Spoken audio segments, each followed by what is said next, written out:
বিসমিল্লাহির রহমানির রহিম। অধ্যায় ৩ পদার্থের গঠন, লেকচার ৫।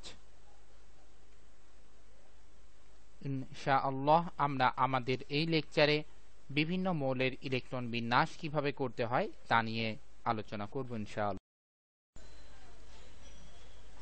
নতুন নতুন ভিডিও পাওয়ার জন্য মিজান একাডেমি ইউটিউবের চ্যানেলটিতে সাবস্ক্রাইব করুন এবং আমাদের সাথে থাকার জন্য নতুন আপডেট পাওয়ার জন্য www.mizanacademy.com এ চোখ রাখুন এবং ফেসবুকে থেকে নতুন আপডেট অথবা ইনফরমেশনের জন্য ফেসবুকে মিজান একাডেমিতে একটি লাইক দিন। আমরা এখন শক্তি স্তরের উপস্তরগুলি নিয়ে আলোচনা করব এবং শক্তি স্তরের এই উপস্তরগুলো নিয়ে কিভাবে ইলেকট্রন বিন্যাস করা যায় ইনশাআল্লাহ সেটাও আলোচনা করব। প্রথম শক্তি স্তর, তার মানে হচ্ছে n ইকুয়াল যার ভ্যালু 1। সেই প্রথম শক্তি স্তরে একটি মাত্র উপস্তর রয়েছে, সেটি হচ্ছে 1s এবং এই 1s উপস্তরে সর্বোচ্চ পরিমাণ 2টি ইলেকট্রন থাকতে পারে। ঠিক দ্বিতীয় শক্তি স্তর, দ্বিতীয় শক্তি স্তরে 2টি উপস্তর রয়েছে, একটি হচ্ছে 2s এবং অপরটি হচ্ছে 2p এবং আমরা জানি যে দ্বিতীয় শক্তি স্তরে সর্বোচ্চ পরিমাণে মোট 8টি ইলেকট্রন থাকতে পারে। এখানে আরেকটি ব্যাপার, লক্ষণীয় ব্যাপার হলো যে s উপস্তরে সর্বোচ্চ পরিমাণ 2টি ইলেকট্রন থাকতে পারে, p উপস্তরে সর্বোচ্চ পরিমাণ 6টি ইলেকট্রন থাকতে পারে। তাহলে আমরা যদি লিখি তাহলে এখানে দেখা যাচ্ছে 2 নং শক্তি স্তরে 2s2, তার কথার অর্থ হচ্ছে যে এই 2s দ্যাট মিন্স দ্বিতীয় শক্তি স্তরের s অরবিটালে বা s উপস্তরে 2টি ইলেকট্রন থাকে এবং দ্বিতীয় শক্তি স্তরের p উপস্তরে বা p অরবিটালে 6টি ইলেকট্রন থাকে।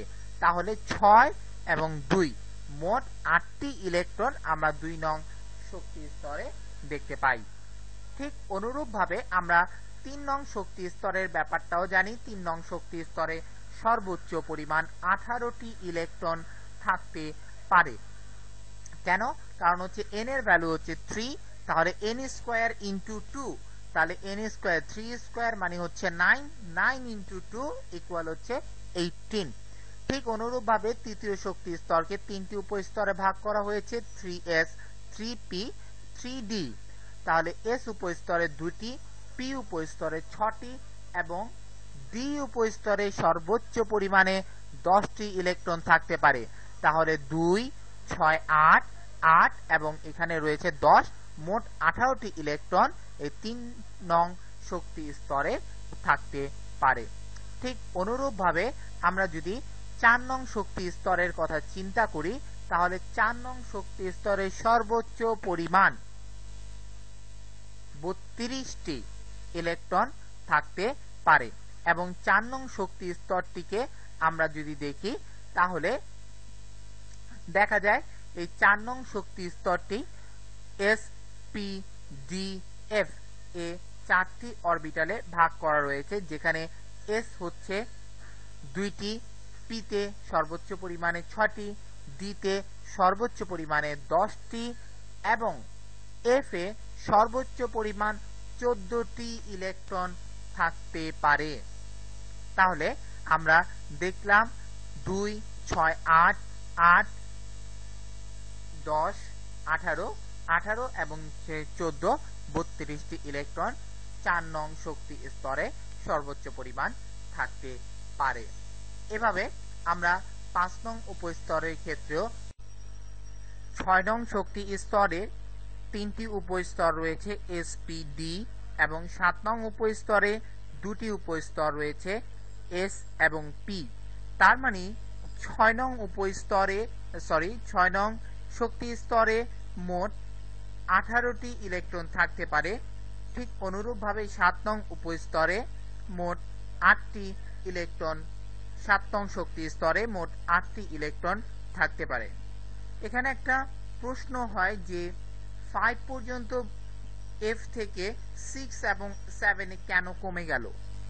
তার উত্তরটা হচ্ছে যে এই পর্যন্ত যতগুলি মৌলিক পদার্থ আলহামদুলিল্লাহ আবিষ্কৃত হয়েছে তাদের ইলেকট্রন বিন্যাস আমরা পর্যালোচনা করে দেখতে পাই যে কোনো ইলেকট্রন 6f অরবিটালে প্রবেশ করে না এবং কোনো ইলেকট্রন 7d এবং 7f অরবিটালে প্রবেশ করে না।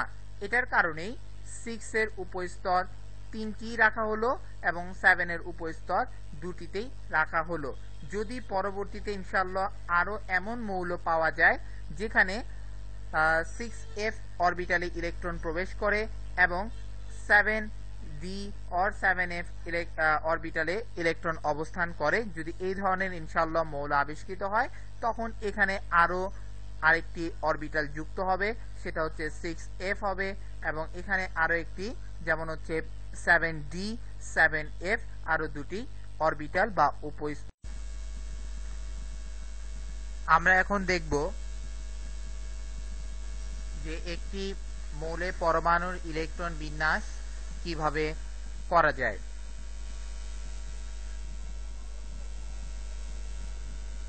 আমরা মূলত জানি s অরবিটাল এ দুটি ইলেকট্রন থাকে, p অরবিটালে সর্বোচ্চ 6টি, d অরবিটালে সর্বোচ্চ 10টি এবং f অরবিটালে সর্বোচ্চ 14টি ইলেকট্রন থাকতে পারে।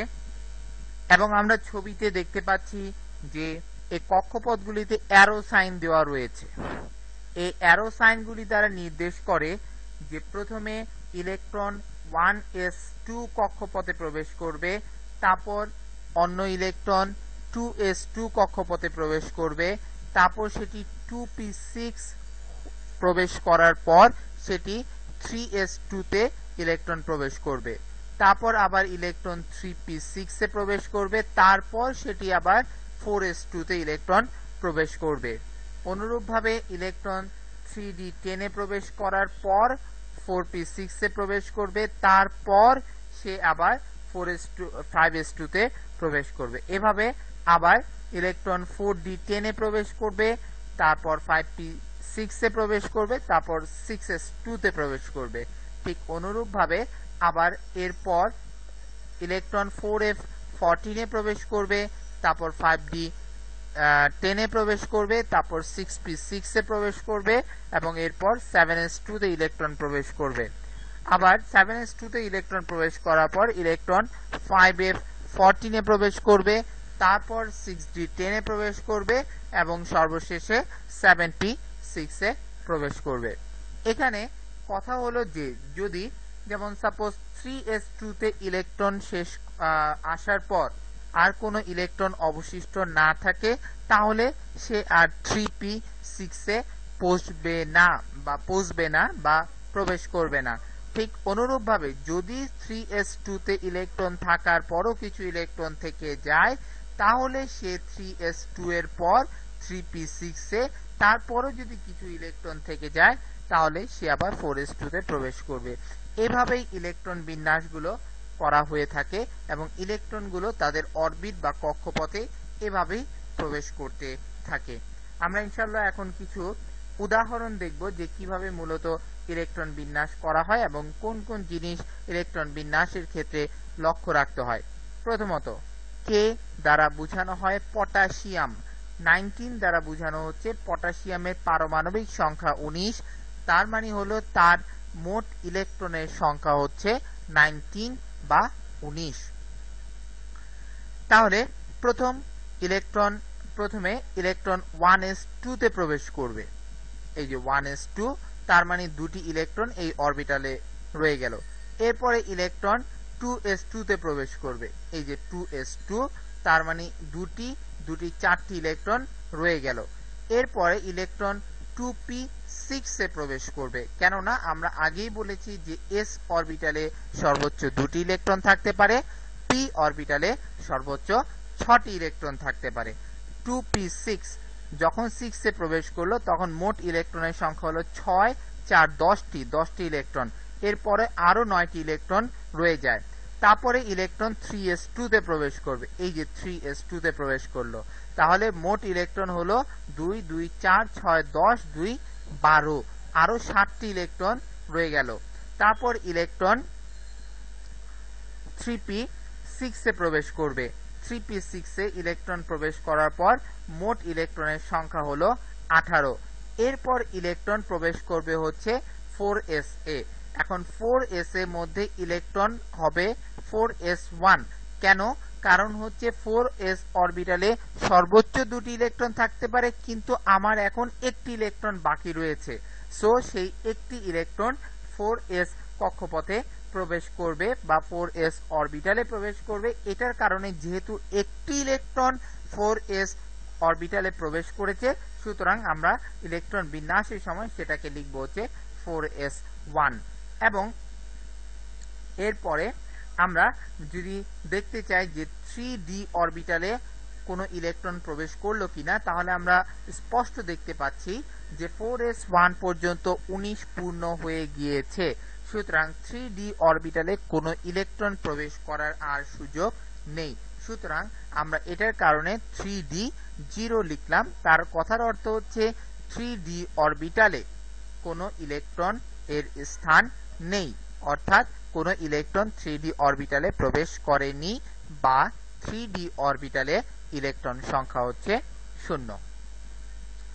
আমরা যদি প্রধান শক্তি স্তর অনুযায়ী যদি আমরা এই অরবিটাল গুলোকে তাদের ইলেকট্রন সংখ্যা অনুযায়ী সাজিয়ে লিখি, তাহলে আমরা 1s2 লিখতে পারি।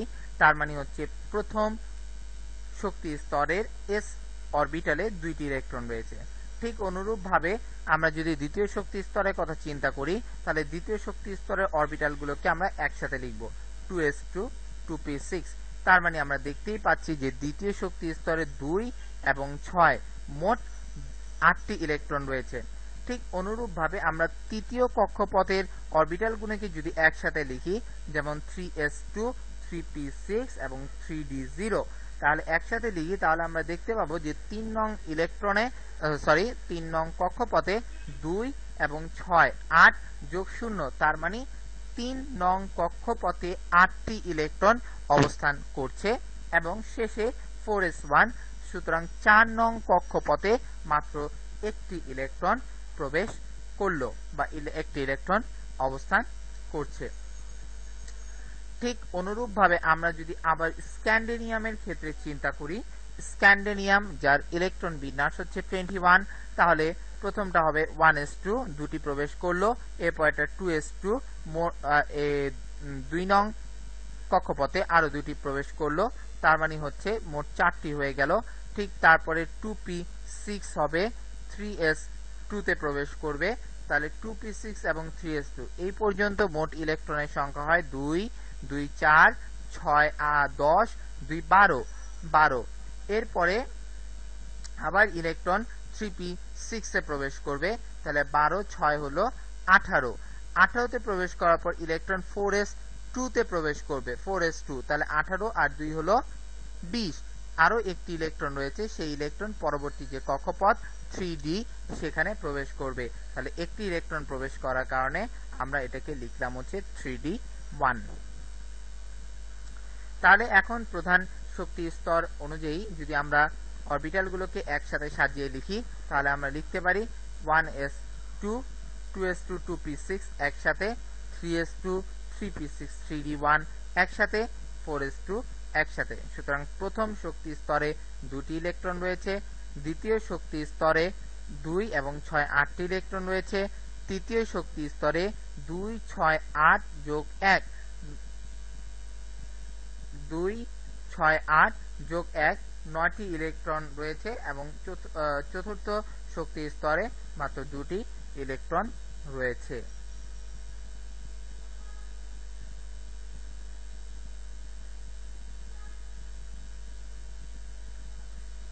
আমরা এখন একটু বড় পারমাণবিক সংখ্যা বিশিষ্ট মৌলের পরমাণুর ইলেকট্রন বিন্যাস ইনশাআল্লাহ দেখব।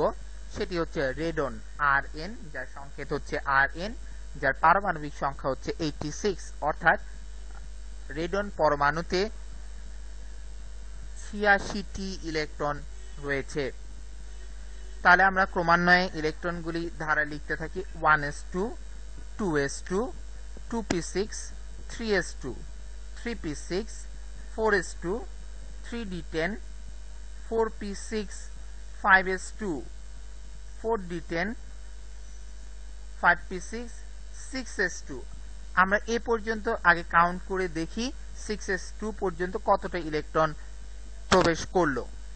2, 2 4, 4 6 10, 10 2 12, 12 6 18, 18 2 20, 20 10 30, 30 6 36, 36 2 38, 10 8 40, 48 এবং 6 হচ্ছে 54, 54 এবং 2 হচ্ছে 56।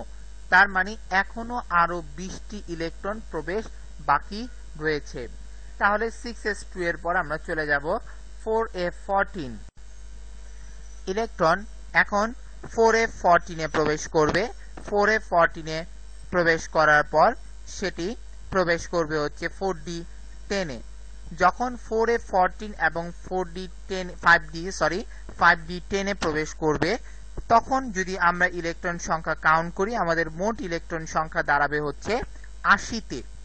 ঠিক 4d এর পরে তাহলে যেহেতু আরো 6টি ইলেকট্রন আমাদের বাকি রয়ে গেছে, সেই 6টি electron 6p6, that means 6p অরবিটালে প্রবেশ করবে।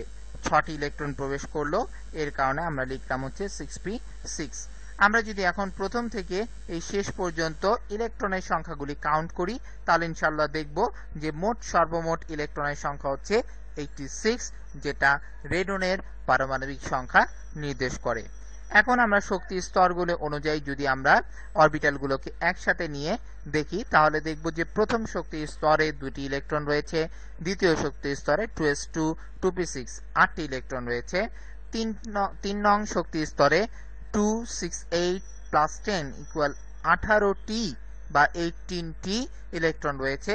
আমরা ঠিক অনুরূপভাবে যদি 4 নং শক্তি স্তরের দিকে লক্ষ্য করি, তাহলে 2 plus 6 equal 8, 8 plus 10 equal 18, 18 plus 14, 32টি ইলেকট্রন রয়েছে। ঠিক অনুরূপভাবে আমরা যদি 5 বা পঞ্চম কক্ষপথকে নিয়ে যদি আমরা দেখি, তাহলে দেখা যাবে, বা শক্তি স্তরকে নিয়ে যদি আমরা দেখি, তাহলে দেখা যাচ্ছে 2 plus 6 8 plus 10 equal 18। তার মানে হচ্ছে 5 শক্তি স্তরে, পঞ্চম শক্তি স্তরে 18টি ইলেকট্রন রয়েছে। ঠিক অনুরূপভাবে যদি আমরা 6 বা 6 নং শক্তি স্তরটি পর্যালোচনা করি, তাহলে দেখব 6s2 এবং 6p6, তার মানে 2 প্লাস 6 ইকুয়াল 8টি ইলেকট্রন 6 নং কক্ষপথে প্রবেশ করেছে। ব্যতিক্রমী ইলেকট্রন বিন্যাস। ব্যতিক্রমী ইলেকট্রন বিন্যাস জানার আগে আমাদের জানতে হবে প্রত্যেকটি অরবিটাল বা উপস্তর পূর্ণ বা অর্ধপূর্ণ অবস্থায় থাকতে চায় বা থাকতে চাওয়ার একটি প্রবণতা তাদের মধ্যে বিদ্যমান। পূর্ণ বা অর্ধপূর্ণ বলতে আমরা যে অবস্থাটি বুঝি, যেমন নরমালি ভাবে ডি অরবিটালগুলি বা উপস্তরগুলিতে সর্বোচ্চ পরিমাণ 10টি ইলেকট্রন থাকতে পারে। তো সর্বোচ্চ পরিমাণ 10টি ইলেকট্রন থাকতে চাওয়ার প্রবণতা হচ্ছে পূর্ণ, এবং তার অর্ধেক, তার মানে হচ্ছে 5টি ইলেকট্রন থাকতে চাওয়ার যে ক্যারেক্টার বা ধর্ম, সেটা হচ্ছে অর্ধপূর্ণ। নরমালি নিয়ম অনুসারে যদি আমরা ক্রোমিয়ামের ইলেকট্রন বিন্যাস দেখি, তাহলে আমরা দেখতে পাবো 1s2, 2s2, 2p6 3s2, 3p6 4s2, এই পর্যন্ত 20টি ইলেকট্রন হয়ে যাবে।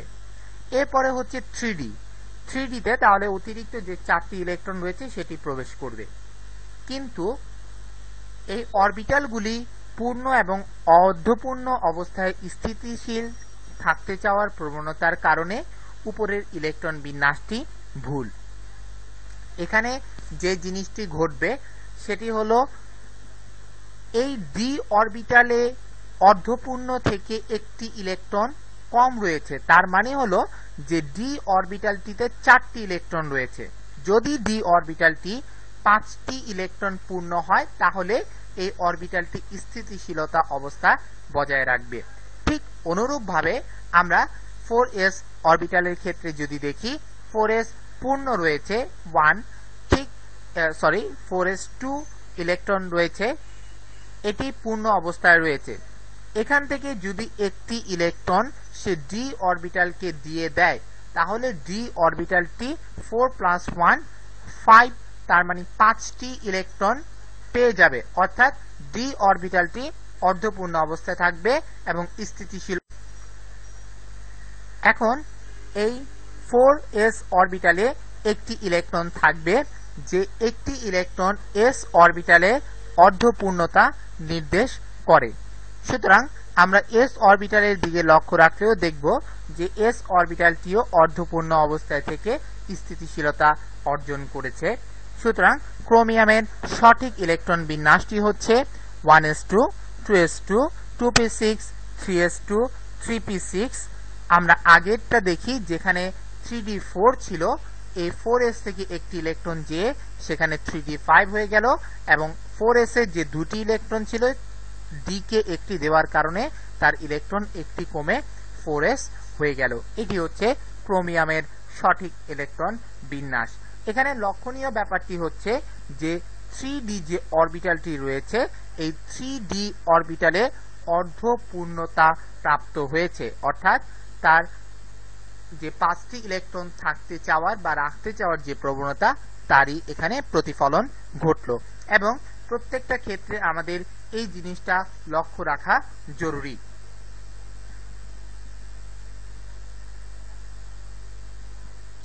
আমরা আবার কপারের ইলেকট্রন বিন্যাসটিকে লক্ষ্য করি। কপারের পারমাণবিক সংখ্যা হচ্ছে 29, তাহলে এর ইলেকট্রন বিন্যাস দাঁড়াবে 1s2 2s2 2p6 3s2 3p6 4s2, এই পর্যন্ত 20টি হয়ে যাবে। এরপরে যে অতিরিক্ত 9টি ইলেকট্রন সেটি 3d অরবিটালে প্রবেশ করবে। ঠিক এখানেও যদি আমরা খেয়াল করি 3d9 যেটি তার পূর্ণ অবস্থা থেকে একটি ইলেকট্রন কম রয়েছে, তার মানে অস্থিতিশীল অবস্থা বিরাজমান। ঠিক অনুরূপভাবে 4s এর যে দুইটি ইলেকট্রন রয়েছে সেখান থেকে একটি ইলেকট্রন 3d অরবিটালে চলে যাওয়ার কারণে এই 9 যোগ 1 10টি ইলেকট্রন 3d অরবিটাল প্রাপ্ত হবে, অর্থাৎ 3d অরবিটালের মধ্যে স্থিতিশীলতা বিরাজ করবে।